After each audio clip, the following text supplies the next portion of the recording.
Hey YouTube, it's iPod Touch for Life 165 here, and today I wanted to show you how to SSH into your iPod Touch, first generation and second generation, as well as the iPhone, iPhone 3G, and the iPhone 3GS. Now I did make a video of this earlier, but I wanted to make this as clear as I can, so I redid the video.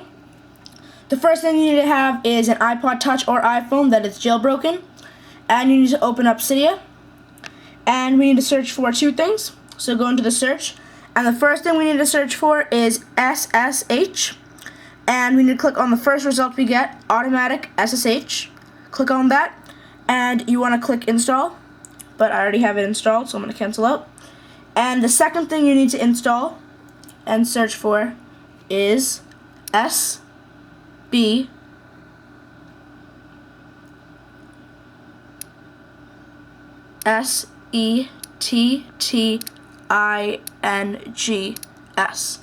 Click the search button. So it's going to be SBSettings, and we need to scroll down to the S's, and we need to install the one that says SBSettings and nothing else.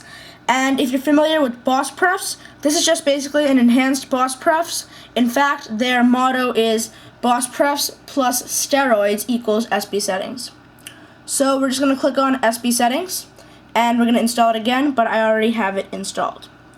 Now this is the easiest way to do it because you only have to install two things, and it's very easy to do everything. Alright, now the easiest part is done. Now we need to go onto our computer, and we need to go to the first website in the video description, and that takes you to a cnetdownload.com link, and this is for WinSCP 4.1.9. So note that this is for Windows only, and you can tell that CNET Download is a very legitimate site, and it is no virus, and you can already see it says tested spyware free. We're going to click download now, and it's going to ask us to save it somewhere. The best way to do it is to save it somewhere, so that way even if you uninstall it or something, you don't need to keep downloading the executable. It's always there. We're going to click save, and now it would have saved it to our desktop. So we're going to minimize to our desktop, and we need to run the executable that we downloaded right here. So we're going to double click on that, and this will set up WinSCP. Click run, and if it asks you to allow, if you have the 64-bit of Vista, obviously you're going to click allow. Now you need to choose the language of your setup. I'm going to go for English, obviously, so we're going to click OK. And now it's going to take us through the setup process. Click next. Read all the terms and conditions if you want to, and click next. And you want to leave it a typical installation because WinSCP is a bit of an advanced software, so you don't want to mess around with it by yourself because it may be non-functional. So make sure it's a typical installation. Then click next. And you want to do Norton Commander interface, not Explorer-like interface. This is the better, more advanced one where you can do more. Click next. And last, we're going to click install. And it installs very quickly.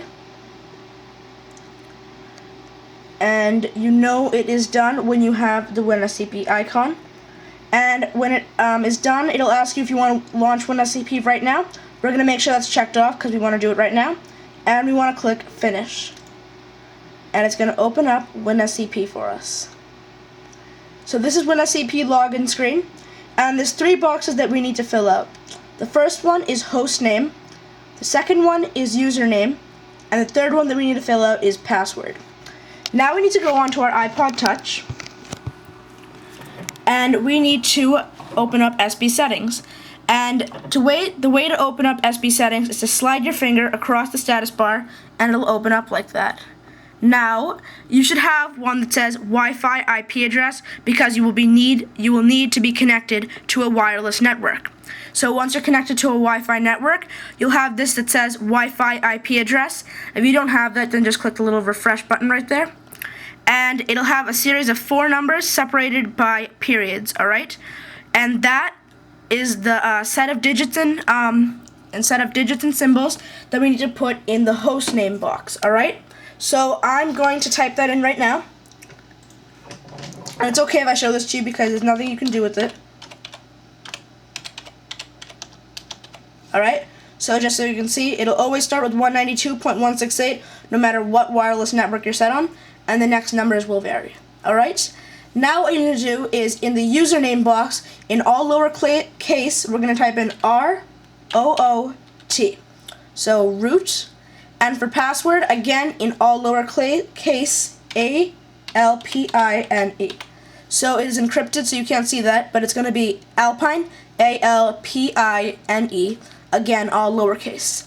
Now, before we can log in or save the connection, we need to enable SSH on our iPod Touch. So what we need to do in SBSettings is to click on the SSH icon. Now in this case, there is no SSH icon, so I'll show you how to make sure that there is one. If there isn't an icon that says SSH here, we're going to go into the More button, and we're going to click on Set Toggles after it's done initializing. And we need to make sure that SSH is turned on. This doesn't turn on SSH, and it doesn't turn on Edge and Bluetooth. This is just basically is the on means that it'll be shown in SBSettings. So we're going to make sure SSH is turned on, and now we can hit the home button, and it's going to respring our iPod Touch. So that was just a little troubleshooting thing if some of you don't have that little SSH icon when you open up SBSettings.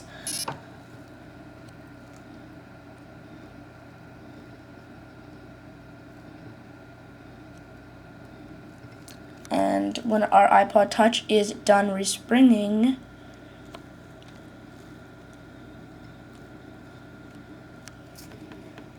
we are going to slide our finger over that, again, the status bar.